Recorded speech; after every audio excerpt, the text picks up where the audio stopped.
All right, y'all, I'm back with another video, and today we are going to be doing a who to summon for guide. This is going to be for the global side, so that way you can kind of get some, foresight on who you should probably be aiming for or targeting.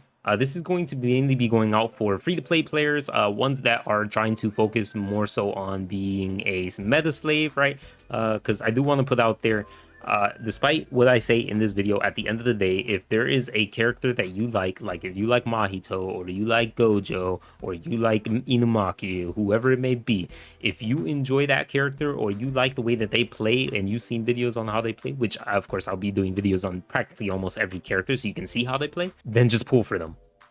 But this is going to be more so for people who are trying to, build up an account that can beat content, which possibly may drop in the future, which might be more difficult, and you might need specific teams, setups, all that is going to help you beat tower, things like that, right? So this is going to be the guide for those free-to-play players so they can actually save their cubes efficiently and get the things that have the most value rather than getting things that, may not help your account, even if they might make you happy playing with them. Just like it was for me when I played, JJKPP on his first, month, and I pulled for Blue Getsu. I didn't care if he was ass. I still pulled for him. I mean, he wasn't ass, but like his damage definitely was ass. He was amazing as a debuffer though. So first up, we're going to be starting off with must pull. As you already know, Sukuna is going to go on the top. He is the most recent character on JP that has released. Now, he is literally the strongest DPS character in the game. Now, people might say, I don't know. And then there's people who are going to say, oh, yeah, for sure.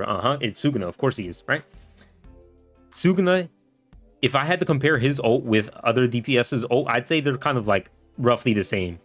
But then when you kind of factor in all the extra additives that he has in his kit, like bleed and everything, he gets a lot more damage out of it, like way more. On top of that, the fact is his skill 3 also has an extremely high modifier, which is almost like another ult, which also stacks bleed. And then the bleed will also do damage based off of his curse damage. So it doesn't matter if he's type disadvantage, he's still going to fucking cook you. So like those bleeds are absolutely insane. This character is so powerful in terms of being a DPS that he literally by far is a must pull. He has survivability, so he's not going to die. He has skills to buff up his damage, juice him up.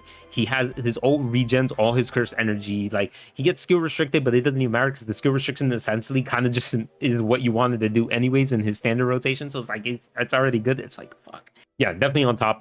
He definitely is a must pull because he's going to help you beat even content that you're type disadvantaged with.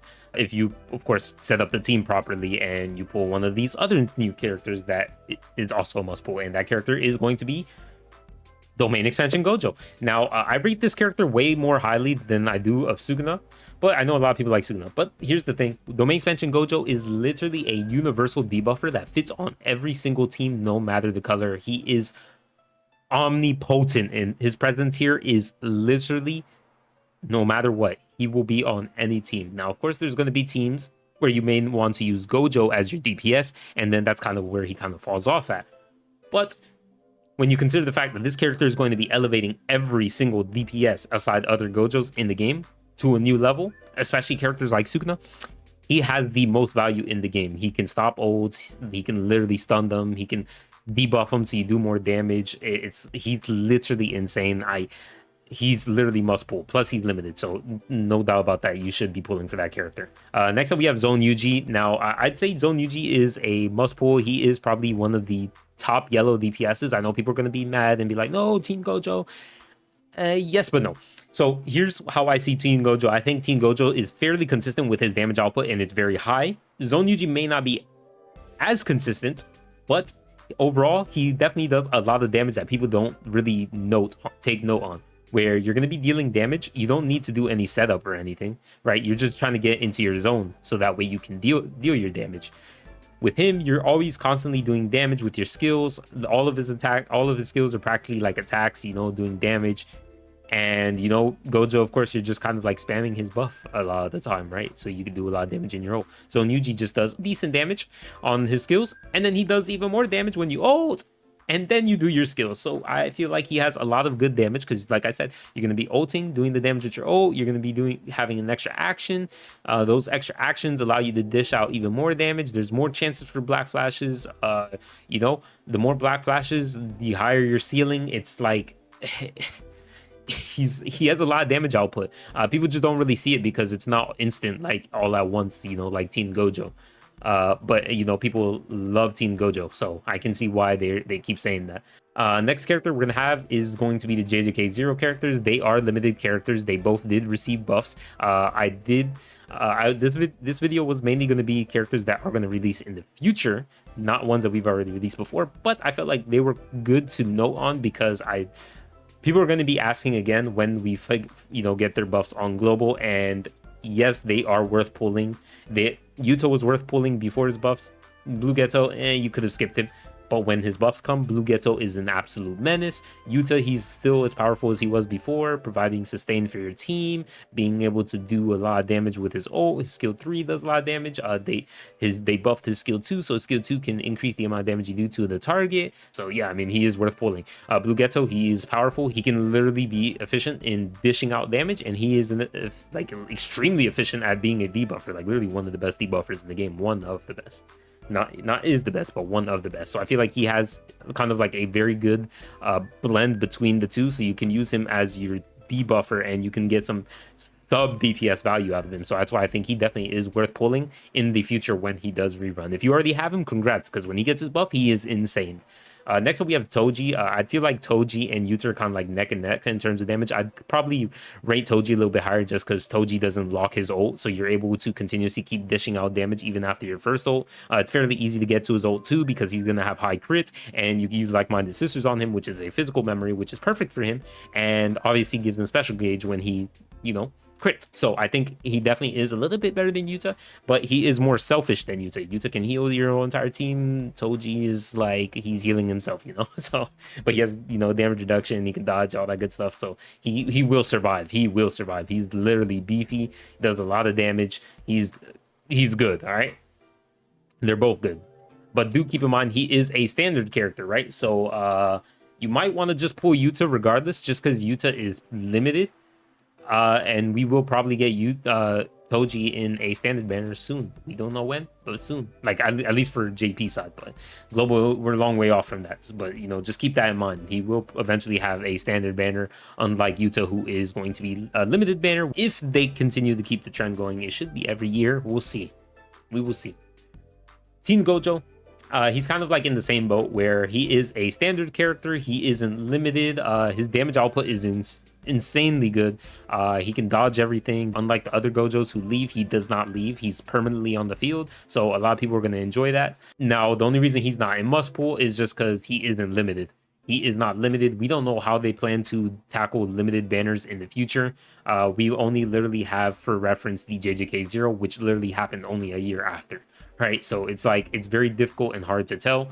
Yeah, Teen Gojo, he's amazing. He's not bad at all. He's just, eventually going to go into the standard banner. But considering that he's probably going to be at end of month, I'd probably pull for him because we aren't going to be seeing Zone Yuji, I don't think, at least until like half anniversary. So you should be able to save up for Domain Expansion Gojo and Yuji by then.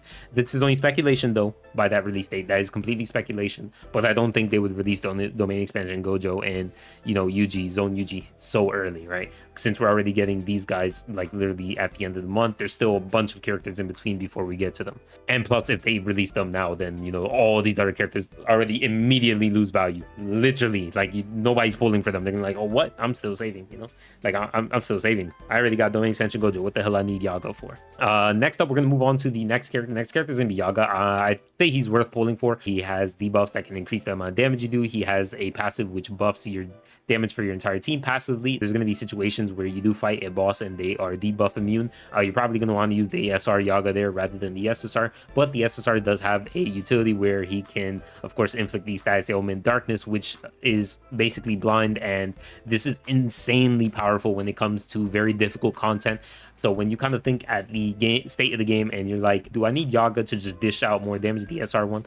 Or do I need SSR Yaga to dish out damage? Maybe not as much as SR Yaga, but also get survivability, which will give me like 1 or 2 more turns, which would then I can still actually clear the stage instead of just getting one-shotted, right? There's things that like that you have to kind of consider, and I feel like he has a nice versatility, which kind of makes him a perfect fit for a lot of teams, and especially when you're running a mono yellow team, he's going to overperform in a mono yellow team. He's literally a staple there. So yeah, there's literally nothing wrong with this character. I think he is the best debuffer overall in the game. Next up, we have Gaku Ganji. He's literally like on the same banner as Yaga, so there's extreme value if you do happen to pull on his banner, right? Because Gaku Ganji is an insane debuffer character too, universal. On top of that, he's literally going to be decreasing the amount of damage you take. Actually, I don't think he has anything wrong with him aside the fact that he's an SR unit. That's probably the only crazy thing that's wrong with him. This character should literally be an SSR. That's how good he is. Like he debuffs. He's like, the debuff is crazy. He increases all, you know, curse and physical damage to the enemy received by 37%, 37.6%, I believe, for 4 turns. This is basically the other Yaga, but as a debuffer, right? Like this is basically SR Yaga, but as a debuffer. He's good, you know? I really think this character is amazing. And then obviously if you're in the tuning state, that gives you that flexibility where you can also decrease all enemies' ultimate count. So if you know it's a sure one-shot, even with the 50%, you can kind of like delay them by a turn at least, right? He's on the same banner as Yaga, so there's like extreme value in pulling that in that banner, because you could literally get one of them, and yeah, you're literally cooking. You're good to go with those 2 characters. Next up, we have the skip category. So these are going to be characters that you really don't necessarily need. You can want them, but you don't necessarily need them. Now, we have Yuji, we have Panda, Miwa, Rindo, Nanami, Yuki, Maki, Nobara. Geto, he's going to be for whales because I don't necessarily think he's a must pull or a worth pulling, because there's better debuffers than him. There's better DPSs than him. So what he kind of fits in is he's kind of like that jack of all trades kind of type deal, where he can do both of those and he does them pretty good, but he doesn't do them the best. And I feel like the only time you would ever use him is if you do need the debuffs, but you also need extra damage. You'd probably run him in a mono green team, right, with Hollow Purple Gojo to get that extra good damage. So he's good on those teams. He's good on other teams too, but I don't think you would use him there, right? I think he's definitely going to be more so for whales. You don't really have to aim and target for him, but he definitely is powerful in a mono green team. He is indeed powerful in those teams, but you don't need him because there's a lot of other amazing debuffers in the game, like Blue Ghetto, which you definitely can use in practically every team, so you wouldn't even need Green Ghetto. Yeah, I just feel like the Blue Ghetto kind of overshadowed the Green Ghetto. I'm still going to pull for Green Ghetto because I'm a, Ghetto enjoyer. Next up, we have Blue Inumaki. Blue Inumaki is amazing. It's just Blue Ghetto is literally better, right? Blue Ghetto is literally just better than both Inumaki and Ghetto. It's like they fused them together and that's Blue Ghetto, right? It's like Inumaki's color just went into the Green Ghetto here, and yeah, boom, that's Blue Ghetto right there for you. Easy clap. Next up we have, but he's a good character though. He's a good character. He debuffs and everything, but I don't think you should pull for him, to be honest. You can get more value out of these other debuffers who are going to be consistent and universal. So yeah. Next up we have Megumi. Megumi is kind of like a damage dealer where he does follow-ups. He relies on follow-ups to do damage while also he doing damage with his ult. His skill 2 puts up the follow-ups very easy. He's literally what, like, Blue Megumi should have been this, but he wasn't. This Green Megumi is like literally the 10 times better version of Blue Megumi. He's amazing.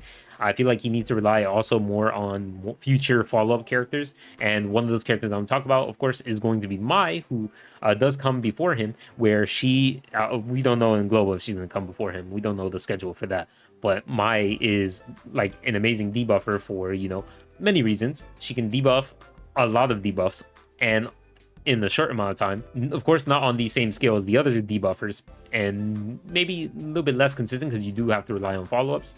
I feel like she works really good with Megumi, and she works pretty nice with Nobara because Nobara also wants to utilize debuffs.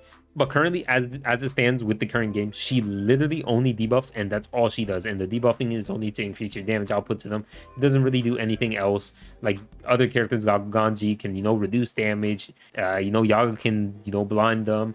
Blue Ghetto has like 20 different debuffs. It's just like, I don't see you should pull for this character aside for like future meta, like where future, I'm not gonna say future meta, future potential teams based off of follow-ups. So don't pull for her, to be honest. That's definitely for whales. I like her though. I enjoy playing her. Miguel, he's for whales. He is very niche, situational. You use him in specific scenarios where you have enemies who have pesky buffs that literally buff them to like oblivion. He can lower their value overall by 30%, which makes him really good in those situations. But then aside from those situations, you really aren't going to use him. I'm not going to lie to you.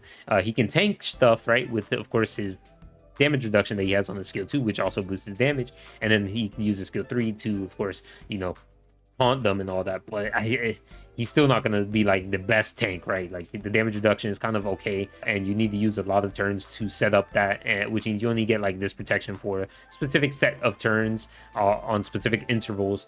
So yeah, like I said, you're only really using him for his gimmick, which is going to be lowering the overall value of an enemy's buffs, and of course lowering the how long they have the buffs for. Those are the only times you're going to really use them. But other times I'd recommend just putting more buffers on your team to increase your damage output, and that'd probably be a lot better in most situations. He is limited, but I still think he's for whales, and you probably shouldn't still pull for him. His damage isn't anything crazy either. Next up we have Mahito. So Mahito is not really like a pull. Essentially, he is just literally a character that's going to be added in the future for Phantom Medals. A lot of people would debate and say that he's probably your first target as your Phantom Medals. Mahito is definitely the only Phantom Medal character they added, so naturally he is literally the only one on this list for Phantom Medal to select in the future. So unless they decide to add one on JP, and then I'll edit this real quick, but I don't think so. It's still been a while since we've gotten another Phantom Medal character, and we're still waiting and still no news. But Shibuya Incident soon, so definitely going to be getting one surely soon, right? What's his name? Dogon? Is that what his name is? Yeah, surely we're going to get him in Phantom Medal. I hope it's him. Imagine if they put Choso. Oh, how crazy would that be? But anyways, this is going to be the guide for, you know, the foresight on who you should be saving your cubes for and who you should be pulling for. And then, of course, you would kind of use your own judgment based on what you have on your account. I said it in the beginning, but I'll say it again. At the end of the day, this game is just for your entertainment. This is just to have fun.